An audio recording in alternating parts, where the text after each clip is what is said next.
Okay, so now we are live. So we'll speak in English so that if anybody were to listen later, they can do so. So Preeti had one good question after the discussion we had on Friday. The especially the Putta Mamsa Sutta.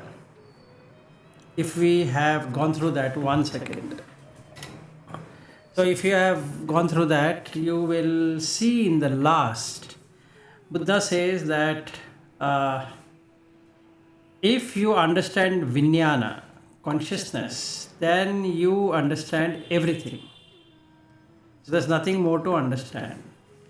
So after that, she started thinking and she messaged me saying that who is the one who wants it? So is it a mind or consciousness? That's her question. Now I told her it is consciousness, which is wanting Nibbana, not the mind. So now the question comes, do you agree with that or you disagree with that? So this is for all the three of you. Why consciousness and why not the mind? And what is Nibbana in that case?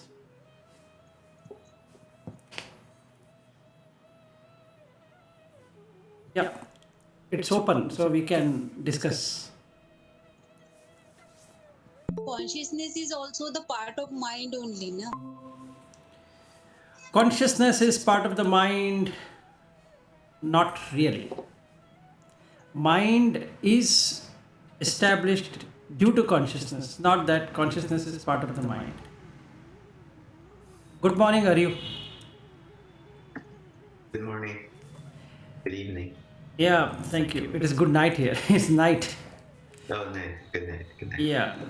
So the thing is that mind is there due to consciousness. Body is there due to consciousness. It's not mind is part of consciousness. Okay, now question again is who wants liberation or who wants Nibbana? Is it the mind who wants Nibbana or is it the consciousness who wants Nibbana? The answer is the consciousness wants Nibbana, not the mind. That's the answer. Now we can debate, we can discuss, we can argue, we can do whatever we want. I don't want you to just accept, he's saying that, okay, consciousness wants Nibbana, so it should be consciousness. No. You need to understand why consciousness is the one which gets Nibbana.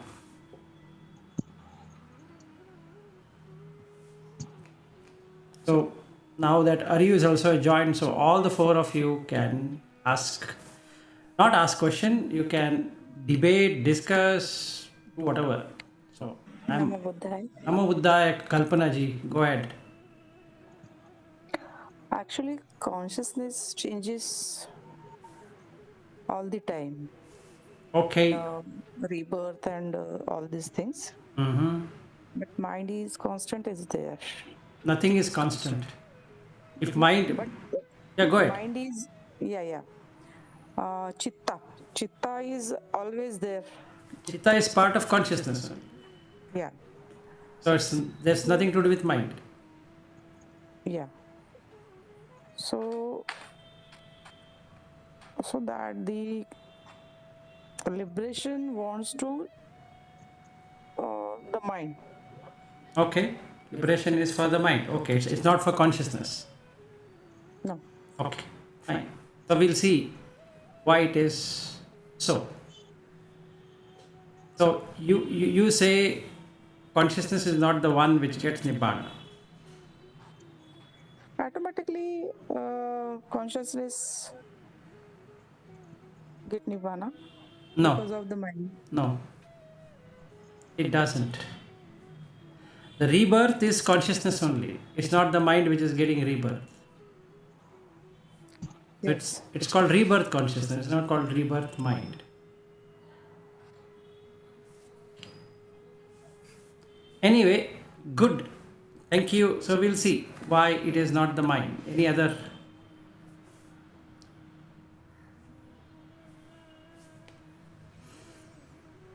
You have to think and see body, mind, consciousness. So Rupa, Vedana, Sanya, Sankhara is the mind, Vijnana is the consciousness. Another thing, the 9 stages for consciousness. So it starts with Chitta, ends with Vijnana Khanda. Okay, so when we say mind, mind is only 3. Vedana, Sanya, Sankhara. That's all. And what does mind have? 5 senses.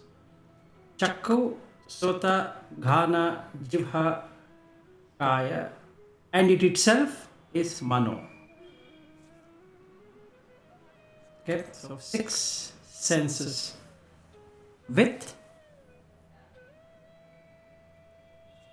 Vedana, Sanya, Sankhara. That's all is mind. Nothing else is mind. So if we say the mind gets liberated, from whom?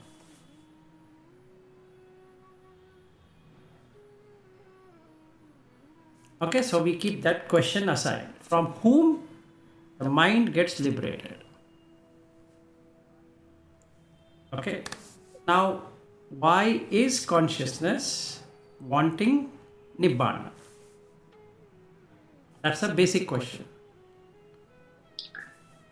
My understanding is that through these 9 stages of the chitta become Vijnana Khanda, it takes more and more stress during the process, like it has to do, and it hold on to these 5 aggregates and creates stress, and it wants to be free from that stress.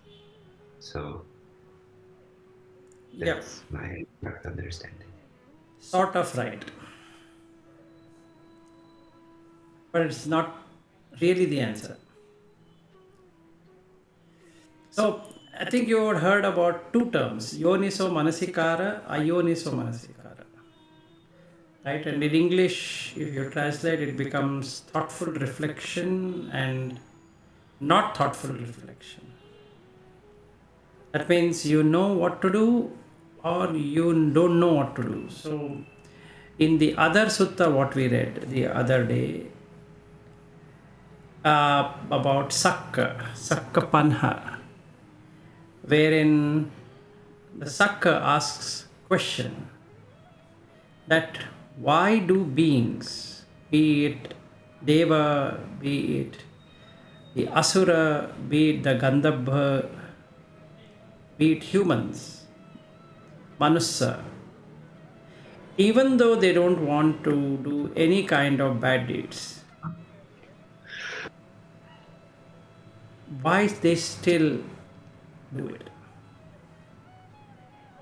They don't want to do it, but why they still do it?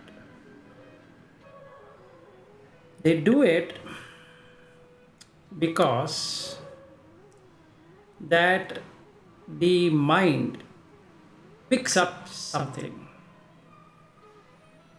and it wants it to achieve.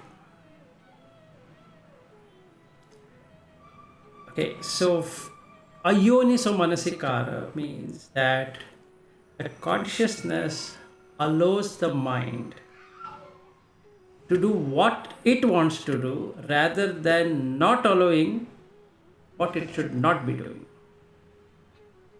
So in that second section where we looked into, after he asked the 4 questions, first question is, why do they do it? Then the Buddha says they do it because of stinginess on one side, right? We've gone through that. And then there is another one, jealousy. Then there's question 2, why do they have stinginess and jealousy? And then he says because of liking and disliking. And then he asks why liking and disliking. And then he answers because of thinking. Then the question comes, why thinking? Then he says that papancha sanyas sankha, which means proliferation using the six senses as real, as though it is true. And they create concept. And when they create concept, you estimate the concepts. So there is measurement. So when measurement happens, you start counting. And when you start counting, you start adding value to something which really doesn't have any value. So it becomes ayoniso manasikara. What is yoniso manasikara? So then Buddha explains three things as reflection. So manasa, do manasa, upekha. In so manasa, two kind. One, what will take you to the kusala and removes akusala. Two, that removes kusala and becomes akusala. So, thoughtful reflection, yoniso manasikara, is about removing akusala and doing only kusala. Now the question comes, who is doing this kusala? Is the mind doing it, or consciousness is making it to do it? It's a consciousness which is doing both. It's allowing the akusala to happen, it's also doing kusala. Because of the senses. So the objective here is to watch the senses. So he says, use blocking of senses with sense space or with sense objects. And then the consciousness has taken control of the senses. So if the senses are in its control, the senses don't go out, including the mind. Now you are in control. That you is that consciousness. Now there is no permanent consciousness saying that, okay, I exist right now and tomorrow and day after tomorrow. No. If the condition is there, the consciousness is there. If the condition is removed, the consciousness is removed. Now what it really means? What's a condition? The rebirth condition. If there is a rebirth condition, the life persists. The rebirth condition is not there. The life doesn't persist. That life which doesn't persist is parinibbana. That is, it's extinguished at death. Now, what is nibbana then? Nibbana is being unbound. Who is binding it? The mind. What is being unbound? The senses with the sense objects is unbound. So when you unbind something, you're released. You, in the sense, the consciousness is released from the bondage.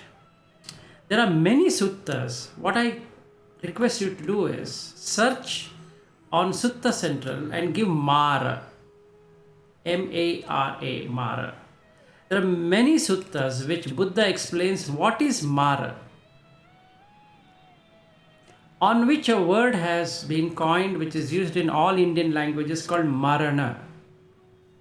That which removes life is marana. So in one of the sutta, there is one bhikkhu or a monk who is actually cutting his wrist. So the Mara comes and informs Buddha that your disciple, not knowing what he should be doing and what he should not be doing, has started cutting his wrist. Why don't you go and stop him? And then Buddha explains to him that, look, my disciple who is cutting the wrist has already got extinguished. So you wicked one, you will not be able to get him. And then Mara challenges him, saying that I will go and pick up his vijnana and give him another life. And Buddha says that you will not be able to do it because he's extinguished. Still, Mara then goes to the place where this guy is cutting the wrist. So the blood is flowing, and then Mara waits for the consciousness to arise. Unfortunately for Mara, the consciousness does not arise, and he doesn't know where it went. So, then Mara again comes back to Buddha, saying that I tried my best to find it. I couldn't find it. Now tell me, where did it go? And he says, I told you that time itself he is extinguished. Your search is futile. And then Mara goes away. So in this sutta, what you can understand is it's not the mind which is getting liberated as Nibbana. It is the consciousness which is holding on, like the five aggregates, just holding on, is liberated. So when you say, I have removed mana, I have removed ditti, I have removed everything, what it means? So you have five aggregates like this palm. One is the rupa, vedana, sanya, sankhara, vijnana. Now let's get detailed into it. What is rupa? We have gone through it, but it's good to really see. Did you bring the rupa? No.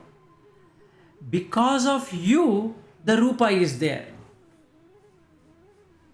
Because of you means who? Because of consciousness, the rupa is there. It's not the other way around. Now the first question we need to answer. I had asked you this question some time ago, so reflect upon it. Who came first? The name came first or the body came first? So when you see a baby coming out of the hospital or just now delivered, it's just delivered, and the mother went through the labor pain, and then she took the baby in her arms, and then she's putting that baby to her breast to give milk. Now in this process, did the name come first or the body came first? You would realize the body comes first. I don't think so any one of us who are named were named prior to the body coming. No. Okay, first thing you need to see. Factual, not imaginative, factual. So the body came first. How did the body come then? The body came due to food. So the mother has been eating, that food is going into the fetus, and the fetus is growing. Not the baby is growing, the fetus is growing. And the fetus has what? Consciousness. It doesn't have a person there. It has consciousness. So the question Buddha asks in the Mahanidana Sutta, that Ananda, if there was no consciousness and the consciousness did not descend into the mother's womb, would there be a possibility of baby coming out? And Ananda says no. What if after coming out the consciousness were to depart? Can you say the baby or the infant is going to grow? He says no. Then he asks another question. After a few years, after this consciousness which is there in the body, if it departs, can you say the person departed? He says no. And in that case, if the consciousness were to depart at any point in time, can you then say that this body is born, it is growing, it is decaying, it is dying? And Ananda says, no. That means Nama Rupa Pachaya Vijnana, Vijnana Pachaya Nama Rupa should be there for you to define that something is being born and something is growing and something is aging and something is dying. You just cannot say it is independent of it, it's dependent. So now the body is dependent on the consciousness, not the consciousness is dependent on the body. If consciousness was dependent on the body, none of us would have grown. It wouldn't allow you to grow because it possesses it. Sorry, Vilas, I didn't quite understand why you said the body didn't grow. What do you mean by that? Body cannot grow on its own, right? Yeah, right. But you said that Ananda asked a question, Buddha asked a question, did the body get birth, growth, and decay? Yes, without consciousness. Without consciousness. Okay. You can't. Oh, yeah, sure. Okay. Right. So now, that clearly shows that the consciousness has got nothing to do with the body, but it holds on to the body and it feels this is my body. It's a feeling. Otherwise, Preeti's hair wouldn't have gone white. She would have stopped it. And same with all of us. I don't have hair, so I could have done something to ensure that I don't lose hairs. Which idiot will lose hairs? But it's gone. It didn't ask my permission. So this is the first thing. Now we come to the second part of the equation. If body came first and then the name, can you name anything you want to the body? Yes. What all can you name? You can name anything you want. You can have a Christian name, you can have a Muslim name, you can have a Hindu name, you can have some other name, you can have combined names, you can have whatever you want. You can have city name, you can have town name, you can name whatever you want to that body. And if you don't like that name, you can go and change your name also. And nothing is going to happen to you. Say, I don't like Vilas. I want my name to be Peter. You can just go to the court, change my name and saying that, look, I so-and-so was called earlier as Vilas and residing in so-and-so place in so-and-so country in so-and-so city and blah, blah, blah. Now I solemnly agree that there is no person called Peter and I would like to have my name as Peter, and from today I would be known as Peter. So I please I request the court to give me permission to be named as Peter. And they're going to publish in a small paper clipping that, okay, Vilas is renamed as Peter. If somebody has any concerns, they can raise it. 21 days are given. And then after 21 days, my name is Peter. Nothing changed, basically. I'm happy with being Peter. It's a feeling. So second question, very important question, is can you name the body whatever you want? And the answer is yes. So if I become a monk, what happens? I will be named Bhikkhu so and so. What happens to me? Nothing. So what happened to Vilas? Dead. And what happens to Bhikkhu so and so? Alive. Simple. The second thing. That means you can name anything you want. And third funny thing, can you set any relationship with that body? Absolutely. What all you can set? You can set it as a father, set it as a mother, set it as a brother, set it as whatever you name it. You have a husband, wife, son and daughter, neighbor, countryman, army fellow or whatever, a software engineer or an like Lamar is an attorney, so you can put him an attorney. But Lamar is not an attorney, but I call him an attorney because his profession is attorney. So then I would say that, oh, here it is. So then he starts believing that. Just like I can say Aryu is with the software company and he is a team lead. So then you start believing that you are team lead. So we can keep on setting relationships and we can change the relationship also. And its relationships and the naming is dependent on the form.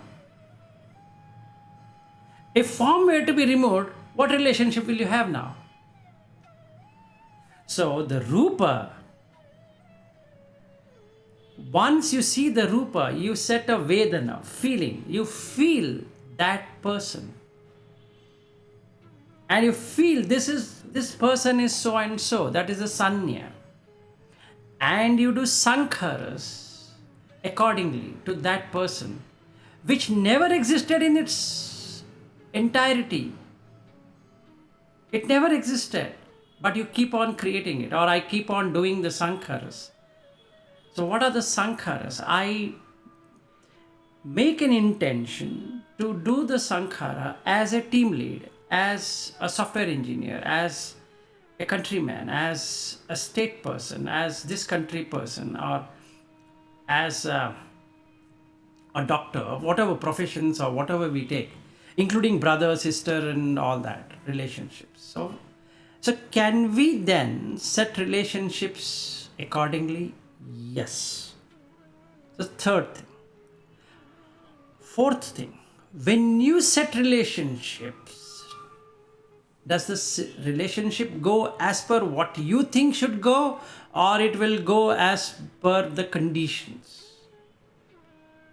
All relationships are conditioned. Husband and wife is conditioned. Employer-employee is a condition. A citizen of a country and a country is conditioned. So everything is conditioned. As long as condition is favorable, so long you can do the Sankharas. If the condition changes, you need to change the Sankhara also. You can't be doing the same thing. You will be changing it. So the fourth one, last one, fifth one. What if you stop doing Sankharas? Then there is no perception. If there is no perception, there is no feeling. If there is no perception, feeling, and Sankhara, consciousness just stands outside without a condition. And that is Nibbana.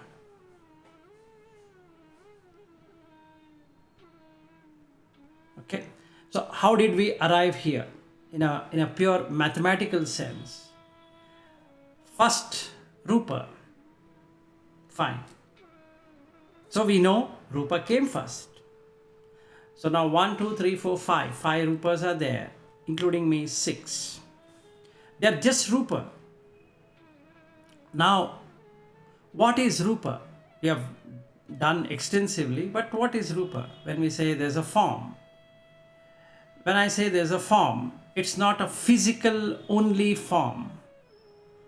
It also has the elements which superimposes and shows a figure.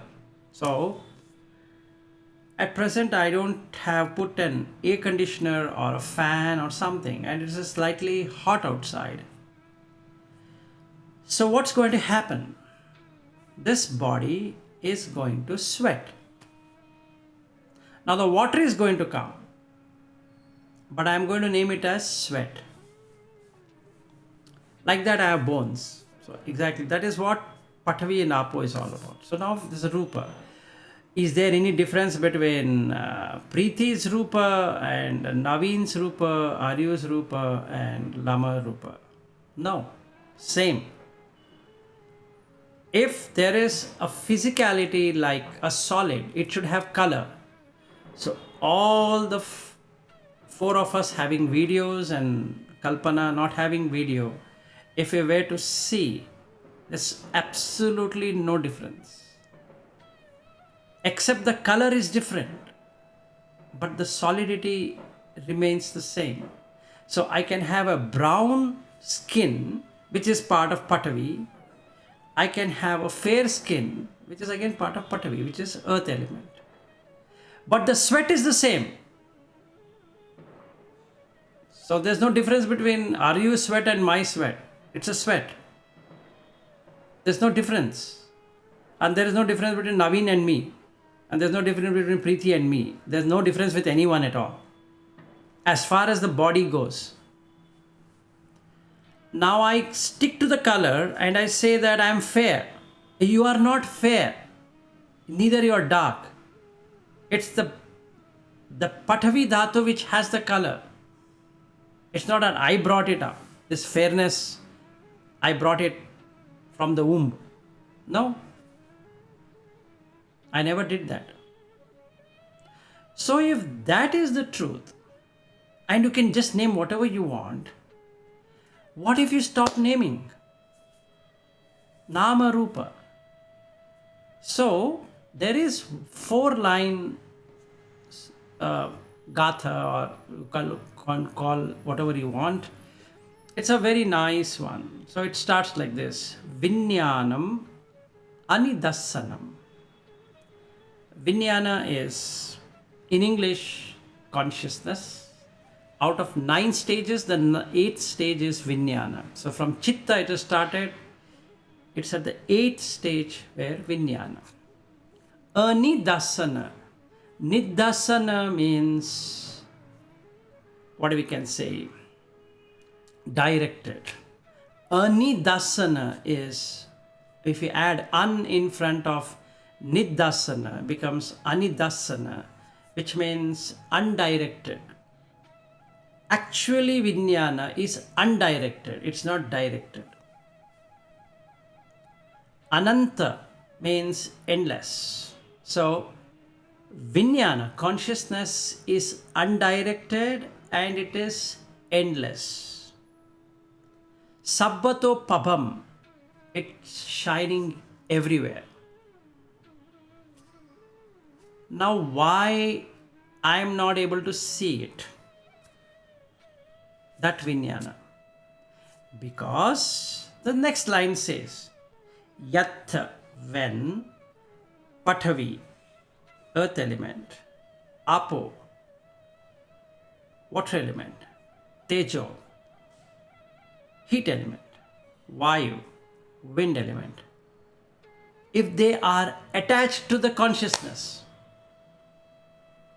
then it becomes directed. The original is undirected, but when it gets attached with these 4 elements, it becomes directed. Now it is directing this body as well as the consciousness is directing. And hence the hand movements and my mouth is moving, my eyes are, if you see, they are winking, or there is a flutter, there is sweat, there is everything happening. If there was a dead person sitting here, nothing would have been there. So, Vijnanam Anidassanam Anantam Sabbato Pabam Yattha Patavi cha Apo cha Tejo cha Vayo na Gadati. Na Gadati means does not hold on to. If the consciousness does not hold on to, it is removed it. Na Gadati. Gadati means to hold it. Whereas Na Gadati means does not hold it. Yattha Digam cha rasancha anunathulam subha asubham. What it means is that I will stand up and I would say I am 5 feet 5 inches tall. And then maybe Naveen will get up and say I am so and so height. And Aryu will do the same, and Lama also does the same, and Kalpana also does the same, Preeti also does the same. Now the problem with that is that you are either saying I'm tall, I'm short. Neither there is anything called tall, nor there is anything called short. Because what you are measuring is again Patavi, Apo, Tejo, Vayu. On what basis are you measuring? You're measuring the body. But how can you measure consciousness? Not possible. So he says, Yatta Dhiga. Dhiga means long. So let's make it tall. Rasa, short. Then Anu means atomic, very small. Can't even see. Thula means fat, big bodied. Subha Asubha. Subha is auspicious, Asubha is inauspicious. So based upon these four, that is, if it is long and short, fat and lean, I come to an opinion that being tall is good, being short is not good. Being lean is good, being fat is not good. So now I've created a concept.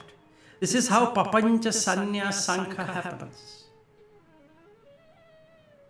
Now you see all the fad diets, from keto to all kind of diets. Make sure that you are lean, because lean is good. But when it comes to COVID, you will say COVID negative is good, but COVID positive is not. Now, how did you change it? That's what you can do with concepts. Now, being positive is good, being negative is not good. But in terms of COVID, being negative is good, but being positive is not good. Isn't it stupidity? If anything is positive, it should remain positive forever. How can you now change the term saying that it is negative and this is positive? Now I go for my blood test and then they say that your sugar is high. Actually, high is good by the same version. But they say high is bad. Low is good. Now in that case, why then I should have positive attitude? No, that is good. But you are saying it is bad here. No, that is on a different note. This is on a different note. So this is how we create auspiciousness and inauspiciousness. So if we have something which is negatively causing it, we call it as inauspicious. And if there's something is very positive, we make it auspicious. But it's a concept. There's nothing reality about that concept. It's just a concept. But still I believe that there is something called as auspicious and there is something called as inauspicious. Fine. Till here, fine. Then he says, if it were to be removed, that means if you remove the consciousness is holding like this, it removes, it just comes out of tall and short, atomic and fat, auspicious, inauspicious. Then he says the third line. He says, Yattha, when, Namancha, name, Rupancha, form, Asesa, Sesa means residue, Asesa means without residue, Uparujjati, if something of that is completely eliminated, then what happens? The six consciousness, Chakku, Sota, Ghana, Jivha, Kaya, Mano. Six consciousness which is giving a different picture will go away. Vinyanasa Nirodhena, that is, this six senses, when it stops grasping anything in its way and holding on to that, this is me, gone. Instantly, you are in Nibbana. That is what the definition of Nibbana. You will immediately come to Anatta with this. So you start with Anicca, observe the dukkha, the suffering. Not the suffering, actually suffering is a wrong word to use. You take the pain. You literally take pain for everything in life. I and Aryu and there's another lady we were discussing. We had more than 1 hour, 22 minutes of discussion on pain. So let's look at the pains. Is brushing the teeth is the best thing you could do? No, it's a pain. As long as teeth remain, you need to brush. But after teeth goes away, you need to buy another set of teeth because you can't eat. That's a pain. Is anyone happy with aging? No, it's a pain. Is anyone happy about eating? No. You need to keep on feeding. So we need to have breakfast and lunch and dinner. Breakfast, lunch, dinner. And you cannot stop it. You cannot say, no, I will not have it. No way. And then the water. And then the soda. And then this. And then that. So we need to keep on engaging. It's a pain. And we call it as growing pain. But it's a pain. What's growing or not growing, it doesn't matter. And then we say, no pain, no gain. So nobody asks, if something were to be gaining, then why should you take a pain? Because the gain converts itself into loss. So if you don't put effort, you will lose it. So you have to put effort, which is pain. Every sankhara is a pain. Every sankhara. From brushing the teeth, to going to the toilet, to taking a bath, to wearing a dress, to undressing, everything is a pain. Now I'll tell you, might say, no, it is not. You look at a person who is paralysis, or who is in coma, or who is bedridden. Can he wear the clothes? No. Can he go for his toilet? No. Can he urinate? No. If things are working also, you need to go to all of this on your own. It's a pain. There's nothing in this life which is without pain you get it. Because everything is conditioned. So anything that is conditioned should undergo pain. So dukkha. So once you see dukkha, you see the other two easily. Anicca and anatta. So you know that anicca is where everything keeps on diminishing. There's nothing you are earning out of it. Like I buy a insurance. I need to keep on paying for it. And even if I were to enter into the hospital, it's not the doctor is going to take the pain away. He's going to give me the pain. So first I pay money and then I go and take the pain. It's foolishness. Car insurance. Same thing. Whether I bang somebody's car or not, I need to keep on paying insurance.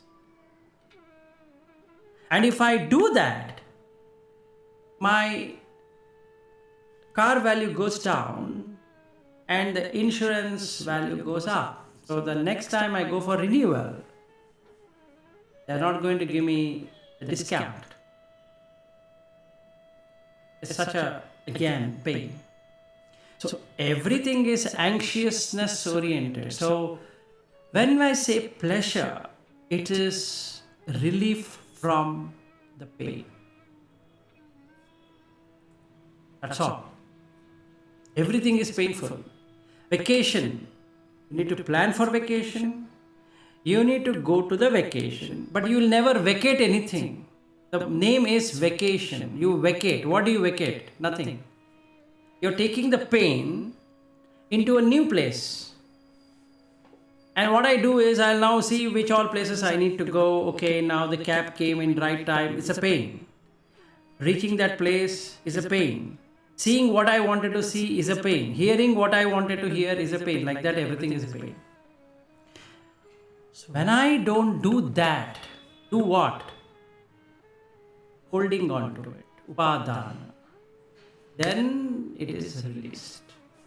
So to answer to your question, Preeti, is why is consciousness is the one which gets Nibbana, is because it is existing all the time in different realms with the mind and senses. So you have three things here. First thing is this thing called as papancha, which is conceptual orientation. The second thing is the senses, and the third one is vijnana. And if you go by the five aggregates, you have the rupa, which creates the concepts. Through rupa, you create concept. Through mind, you grasp the concepts. So now when I say I, is conceptual. There is no I. It's a concept. You will never find that I if you search anywhere. The five questions, I hope you remember. Now the consciousness is making this happen. So what it stops making that happen, it immediately gets liberated. That's all what it is. So it is not the mind which gets... Question. Yes. Go ahead, Arun. So when you die, the Gandhava comes out of the body. Yes. Right? My question is, what's the relationship between the Gandhava and the Vijnana that takes rebirth? Superb. Good question. Good question. So when we look at Gandhava, what does Gandhava includes? So we have to go by four things which Gandhava includes. First, it includes Kammajakaya, body born out of Kamma, that is deeds. Then it has Chittajakaya, which is what consciousness is. Right? And again, you need to should not forget that Chitta is related to Vijnana. Okay? Then it has Utujakaya. Now what is Utu? In Sanskrit it is called Rutu, and in Pali it is called Utu. It is the season. So now you might say, what season? What kind of season? Is that a four season? No. It's not like that. The season is what's the right opportunity for that Gandhava to arrive. That's the season, Utu. And then you have Karajakaya, which is the ahara, food. Karajakaya is the substance which nourishes the Gandhava. So you have Chitta and the other three. So Chitta is holding on to the Kammajakaya, Utujakaya, and Karajakaya. So good question. So the Gandhava is similar to like a human, except the Rupa is very fine. Right? Yes. Kind of understanding like yes, that. absolutely. Now how does it look? How does that Gandhava look? There are many suttas, and one of the beautiful sutta is one sutta which comes where he says that a god, a deva comes and talks to Buddha, and it's the whole place is lit up. If that one nice sutta is there, I think I'll share that with all of you. That, if it is pure, meaning if that Gandhava taking a form is still pure, then the light will glow. When this body is not there, meaning this outer skin or the flesh and all that is not there, you remove it. It's pure bright. In the Samannapala Sutta, if you see, he explains how it looks. And he says you can do astral travel. So who is doing astral travel? The Gandhava is doing astral travel.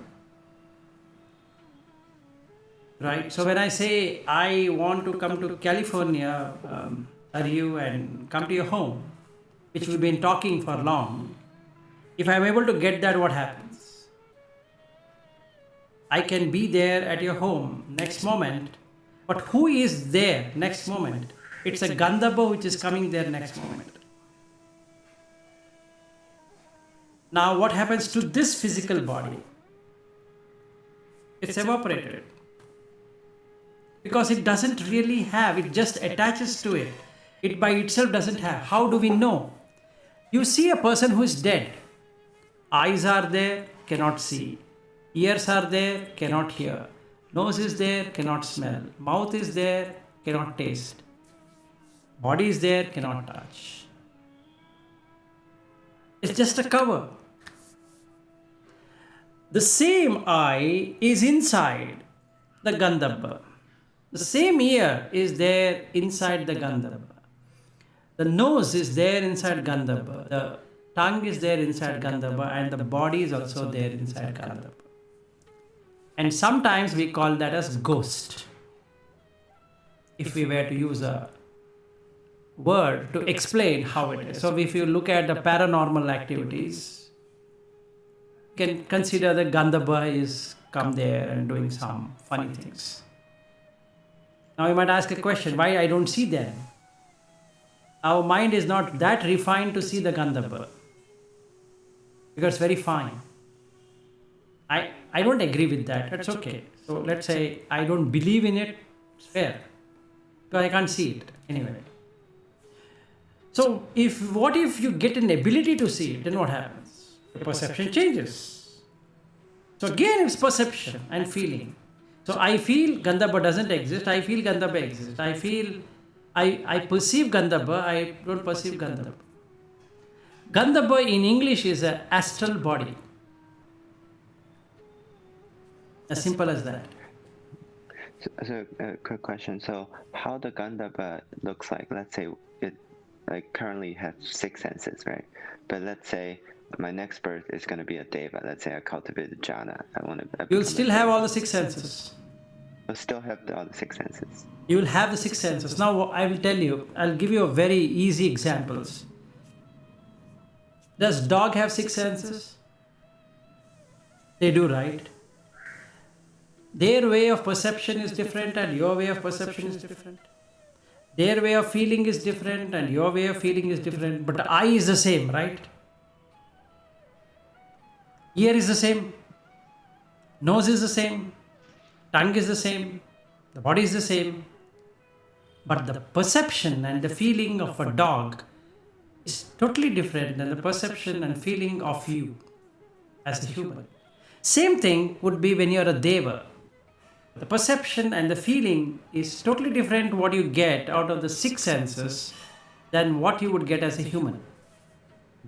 I guess my question is, some higher being like Brahma, they wouldn't have the dense senses, right? Like taste. No. They have the senses, they don't have the rupa. And another thing happens. They close the senses. So there's nothing to sense. See, there is a realm called as asanya realm. Asanya means no perception. They don't perceive anything. So if you don't perceive anything means what? The senses are closed. But basically that's what it is. That we sense and each being will sense accordingly. So the cat will sense one thing, the dog will sense another thing, a crow will sense another thing, a reptile can sense another thing, a fish will sense another thing, tiger will sense another thing. And each being, depending upon the merit and demerit, the senses would vary. But the Gandhabba is Gandhabba only. So you have an animal Gandhabba, you have a human Gandhabba. If we were to talk about this world, forget about the Deva and Brahma and all that. If we were to talk about this world, then you can see human and you can see animal. Now if you come to human, there would be the Gandhabas which act like an animal. Don't you see that? Some animal. But there are a lot of people who act like animals. Have you watched? They get worked up. They get upset. They want what they want and they don't listen to anything. They don't have anything called as civilized mentality, and they fight and they torture, they do whatever they want, right? Again, in the human body, haven't you seen Deva kind of beings who keep on giving, who keep on helping, who keep on not getting upset, who keep on donating and donating and donating without expectation? A lot of people. And there are a lot of people who hoard a lot of things, stingy. And there are a lot of people who are very jealous. And there are a lot of people who are very virtuous. And there are a lot of people who are very sinful. All those are Gandhabas only, right? Now, who is holding whom? Is the mind holding the Vijnana, or Vijnana is holding the mind? Now, Vijnana holding the mind. Vijnana is holding the mind. Otherwise, you will not use the word called Yoniso Manasikara, Ayoniso Manasikara. That means thoughtful reflection and not thoughtful reflection wouldn't have happened if mind was holding the consciousness. It's the consciousness which is holding the mind. It's the consciousness which is also holding the body, and hence suffers. If the consciousness were to be knowing it, and that's the basic meaning of Vijnana, V plus Jnana is Vijnana. Jnana means knowledge. V is removal of knowledge. That means it is having no knowledge.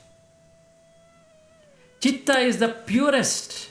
Vijnana is a completely deflated or completely corrupted chitta is Vijnana. So if it can... So for example, yeah, go ahead. If a human behaves like an animal, let's say someone's like ferocious, like they're really fierce, they are stealing, they're like very rude, they behave say like a hyena. They also like rob things from people, and they would like the kind of food that hyena wants, then they're more suitable to be take a form of a hyena. That's why their Gandhava has those let's say exactly qualities with it. That's yes. why it takes like a form. Yes, yeah. There is one sutta. It's a good one, Aryu. There is one sutta. There is one bhikkhu, and he gets totally disoriented. And then what happens here is that he believes that dog life is better than human life. He believes. Now, after a while, he starts acting like a dog. So he will keep a plate and start licking it, and he will exactly do what dog is doing, because he feels dog is very faithful, dog is very simple, dog is the best way to lead, and then he starts doing it. One of another bhikkhu watches what this bhikkhu is doing, and then he says that, why don't you talk to Buddha? I think so you're doing something wrong here. I don't think so Buddha has explained at any point in time that dog life is better than human life. I think you're mistaken. And then that bhikkhu says that, let me go and talk to the Buddha then. And then he goes and he then talks to the Buddha, saying that I understand that if the dog nature is developed, it helps me in it helps me in getting Nibbana. And then Buddha reprimands him, saying that, when did I say to you that you need to be acting like a dog? Did I say to you? And he said, that's what I understood. He says, no, you will become a dog in your next life if you keep on doing this. And there's another sutta which talks about cow, another sutta which talks about a horse, like that. So it's a Gandhava only. So if the Gandhava develops the ability to be like that, let's say there is a a nice bird, and I keep on feeling, wow, what a bird, what a color, what a shape it has, and unfortunately, I don't have it. I, if at all there is another life, I need to be like that bird. It's a foolishness. The next life, you will not have the perception of that color. No bird has that perception of that color. It doesn't even know it is so pretty with so much of colors. But the bird. So it depends upon what is the determination I'm going to have. And that's the reason Samma Sankappo is proper determination. The only three things you determine. One is that you say, I will not harm anyone. First you do Nekhamma Sankappo, not to go behind sensuality. Abhyapada Sankappo, not doing action which will take me to the lower existence. Avihimsa Sankappo, which is nothing but not harming anyone. So, basically, Gandhabba is the one which is the mind attached to the consciousness. So when the Gandhabba goes away, completely eliminated, then the Vijnana is liberated.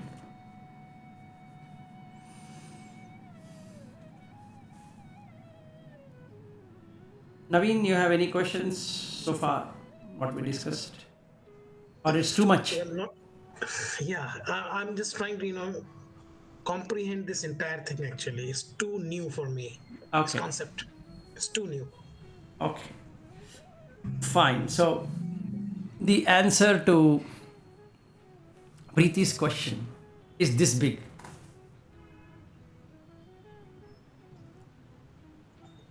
She asked me that question. I told her this is not the time to discuss, but then I felt it's good to know. So I gave her complete information. Now I understood why the criminal is bitten by the spear. Yes. Now I completely got that. Good. So you're satisfied now, right? Yes. So you know who is getting liberated? Yes. Yes. And that's the reason he uses the simile of the spear hitting to his back, because that idiot doesn't understand that he can liberate. Yes. Which idiot? The I conscious. read that so many times, but I was not getting. Yes. Now I understood it completely. Feeling happy? Yes. Okay. So that means I can end the session today. I have another quick question. Yeah, go ahead. Go ahead, Aryu. So in Buddhism, you say we talk about rebirth, not reincarnation. Right. Whereas in some other religion, you talk about reincarnation. Right. So, but even in Buddhist teaching, there's this Gandhabba, right? So you could say this Gandhabba, like some people may think it's the soul, and it takes a new form. So Yes. how exactly why reincarnation shouldn't be used and rebirth should be used when there's a kind of a soul thing? Okay, so now we come to a concept of soul theory. So we need to, this is a big topic, so I don't know whether I can be doing it in 5-10 minutes. So before Yeah, we you go, can keep it brief. I'll keep it brief, otherwise this becomes like a 2 hours topic, and then I don't think so anybody would understand it. So basically the Gandhabba is the energy plus mind, and what Buddha says versus other traditions says is that the consciousness is permanent or is not dependent on condition. So if I take the Hinduism, which is very closely related to Buddha's teaching, in Hindus, the thing which is different from Buddha teaching, everything remains the same. The difference here is there is no paticca samutpada in the Hindu teaching, whereas there is paticca samutpada in Buddha teaching. dependent origination. And since avidya is there, even though it is purified, the consciousness is sufficiently purified, still it is an avidya. It is at an anagami stage, avidya still remains. So what happens? That Gandhabba keeps on coming again and again and again and again, it able to remember all the lives. So it gets a feeling, again feeling, Vedana, gets a perception, Sanya, that it is permanent. It's always there, eternal. Forget the word permanent, eternal. And hence called as a soul. What Buddha found out is that even that is conditioned. What is conditioned? If the Gandhabba were to be there, the Vijnana is holding on to it and hence it is there. But if the Vijnana were to be departing completely, then there is no Gandhabba. So the other tradition versus the Buddha teaching is, in the other teaching there is no Paticamutpada and there is Paticamutpada in Buddha teaching. And that's the reason he says a beautiful two-liner. He says, if somebody wants me, where should he come? He says, Yo mam pasati, so dhammam pasati. One who wants me will see me in Dhamma. And yo paticamutpadam pasati, so dhammam pasati. One who sees the paticamutpada, dependent origination, will see the Dhamma. This is not there in anywhere. So since this is not there, if I become an anagami, what happens here is that I remember all the lives to the nearest possible. Because the Vijnana has been there in all the incarnations. So then I say reincarnated. Because I am able to remember all the lives. And hence reincarnation. But what is happening is the rebirth consciousness is happening, not reincarnation. And hence, if the condition is removed, then there is no rebirth. Thank you.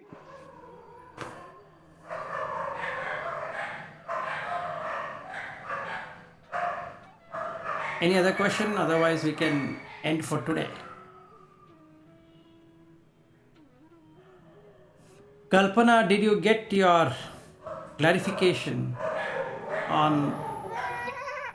So, the Gandhabba is remaining same or all the time change?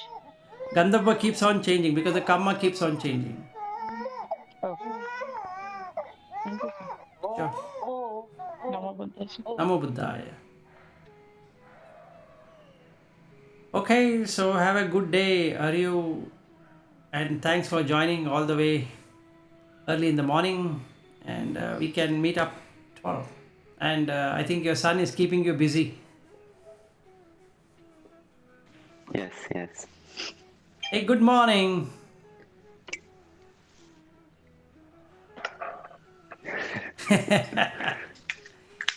Okay. Here. All right. Good night and good day to everyone. Bye-bye. Namo Buddhaya. Namo Buddhaya.